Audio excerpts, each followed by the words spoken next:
Verb agreement. Subject और verb agreement का मतलब क्या है? ये एक रिलेशन है ना, क्योंकि आपको पता है जो भी हम वर्ब राइट करते हैं उसका सिर्फ और सिर्फ सब्जेक्ट से रिलेशन है, सब्जेक्ट से और टाइम से यानी टेंस से। दो ही चीज़ों पे आपकी वर्ब जो है वो डिपेंड करती है, ठीक है। बिकॉज अगर आप प्रेजेंट टेंस की बात कर रहे हो यानी टाइम की बात कर रहे हो तो आपको पता है आपकी वर्ब्स कौन सी हैं? इज एम आर, ठीक है, हैज हैव होती है, ठीक है। लेकिन हैज हैव सिंपल, आपको सिंपल तो ठीक है, लेकिन हैज हैव का यूज कब करते हैं? बेसिकली कब करते हैं? जब आपकी थर्ड फॉर्म्स आते हैं, ठीक है। तो आपको किस किस चीज की जरूरत है सब्जेक्ट वर्ब एग्रीमेंट के लिए? एग्रीमेंट के लिए कि आप जब भी आपको वर्ब पुट करनी हो तो आपको सब्जेक्ट को देखना है, उसके अलावा फिर किसको देखना है? टाइम को। बाकी कितनी भी चीजें लिखी हो आपके सेंटेंस में, चाहे आर्टिकल हो, प्रीपोजिशन हो, कंजंक्शन हो, उससे कोई फर्क नहीं पड़ता, ठीक है। आपको सिर्फ दो ही चीजें याद रखनी है। एक तो आपका सब्जेक्ट क्या है, सब्जेक्ट आपका सिंगुलर है तो आपको पता है इज होगी आपकी वर्ब, वॉज होगी, है ना, और हैज होगी, ठीक है।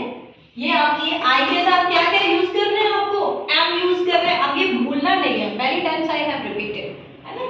एम यूज करना है और was यूज करना है और क्या यूज करना है? have और had भी, है ना।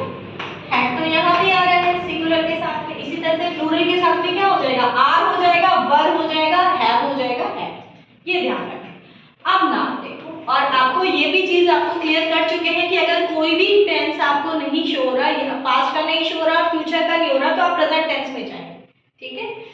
अब आपका फर्स्ट है Ravi dash his clothes. Past की कोई चीज नहीं शो कर रही इसमें, फ्यूचर की भी नहीं कर रही, तो प्रेजेंट टेंस में जाएंगे। अब आप देख रहे हैं ये कंटिन्यूअस नहीं है, तो कंटिन्यूअस नहीं है तो वॉश की फॉर्म लिखेंगे आप। तो वॉश की फॉर्म रवि के साथ क्या आ जाएगी? रवि सिंगुलर है तो आपको पता है क्या लगा देते हैं? एस या ई एस। अब वॉश है, आपको सिखाया था जहां पे एस एच सी एच आ रहा हो वहां पे ई एस लगता है, ठीक है। तो Ravi washes his clothes, understood, ठीक है।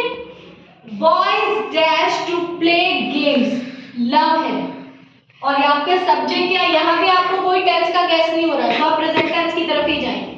तो बॉयज आपका प्लूरल है, प्लूरल के साथ में एस और एस नहीं लगाना है, तो क्या आ जाएगा? Only love, boys love to play games. Now Kavita, अब आप देखिए यहाँ क्या आ रहा है? आईएनजी आ रहा है, तो कंटिन्यूअस की बात हो गई। Kavita dash eating an apple every day. अब ये एवरी डे की बात है यानी प्रेजेंट टेंस की बात है, तो बी की ही फॉर्म है ये सारी, ठीक है। ये जितने भी हेल्पिंग वर्ब्स हैं ना वो बी की फॉर्म है, तो बी की फॉर्म यहाँ पे क्या लिखोगे? कविता आपका सिंगुलर है तो क्या आ जाएगा बेटा? इज, समझ गए? द डॉक्टर्स, अब ये प्लूरल है और ये है ट्रीटिंग, यानी फिर से कंटिन्यूअस की बात हो गई, तो बी की कौन सी फॉर्म आ जाएगी प्लूरल के साथ में? आर। प्रेजेंट टेंस ही है ना, पास्ट तो है ही नहीं, तो क्या हो गया? The doctors are treating patients. Next, I dash to eat ice cream. अब लव की फॉर्म लिखनी है आपको, तो आई के साथ में आपको पता है एस और एस नहीं लगाते। I love to eat ice cream. Next, I dash my own book. अब यहाँ पे कुछ नहीं लिखा हुआ, बी की फॉर्म आपको लिखनी है, तो बी की फॉर्म आपको पता है is, am, are, has, have. I के साथ क्या आएगा? Have. I have my own book, मेरे पास अपनी बुक है, ठीक है। हैव का मतलब बेसिकली पोजेशन में आता है, तो I have my own book. Now Bhavya dash a red cat, तो उसके पास रेड कैट है।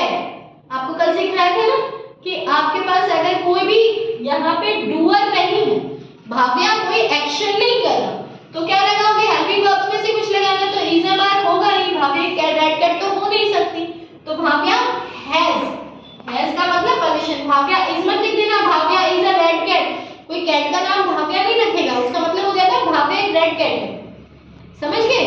अगर आप यहाँ पे इज लगा देते हो तो Bhavya has a red cat, उसके पास रेड कैट है, समझ गए डिफरेंस? तो सब्जेक्ट वर्ब एग्रीमेंट कि आपको सब्जेक्ट के अकॉर्डिंग वर्ब फिल करनी है। जैसे सब्जेक्ट हो गए सिंगुलर हो गए तो सिंगुलर के अकॉर्डिंग वर्ब फिल करेंगे, और प्लूरल है तो प्लूरल के अकॉर्डिंग, ठीक है।